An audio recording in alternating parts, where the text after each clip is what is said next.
தாத்தா தாத்தா ஒரு கதை சொல்லுங்க. சொல்றேன். ஒரு அழகான பசுமையான கிராமத்துல ஒரு சின்ன குட்டி குருவி வாழ்ந்து வந்தது கண்ணுங்களா. ஒரு நாள் சூரியன் உதிச்சதும் அந்த குருவி திடீர்னு நிறமாற ஆரம்பிச்சுச்சு. குழந்தைகள் எல்லாம் வாவ் வாவ் அப்புறம் தாத்தான்னு கேட்டாங்க. குழந்தைகள் எல்லாம் ஓடி வந்து வாவ் ரெயின்போ குருவின்னு சந்தோஷமா கத்துனாங்க. ஆனா கண்ணுங்களா, ஒரு நாள் அந்த குருவி சாம்பல் நிறமா மாறி ரொம்ப சோகமா ஆயிடுச்சு. குழந்தைகள் எல்லாம் ஐயோ பாவோன்னு சொன்னாங்க. அந்த சமயத்துல ஒரு சின்ன குழந்தை அந்த குருவிய பார்த்து சிரிச்சது. அத பார்த்தா குருவிக்கு உடனே சிரிப்பு வந்தது. குருவியும் மெதுவா ரெயின்போ நிறத்துல மாற ஆரம்பிச்சுச்சு. நிறம் மாறின குருவிய பார்த்த ஊர் மக்கள் எல்லோருக்கும் முழுக்க சந்தோஷம் திரும்பி வந்துச்சு.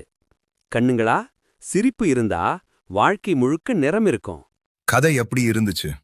சூப்பர் தாத்தா. அடுத்த கதையை மிஸ் பண்ணாம இருக்க சப்ஸ்கிரைப் பண்ணிட்டு உங்க ஃப்ரெண்ட்ஸுக்கு ஃபார்வர்ட் பண்ணுங்க. ஓகே, பாய்.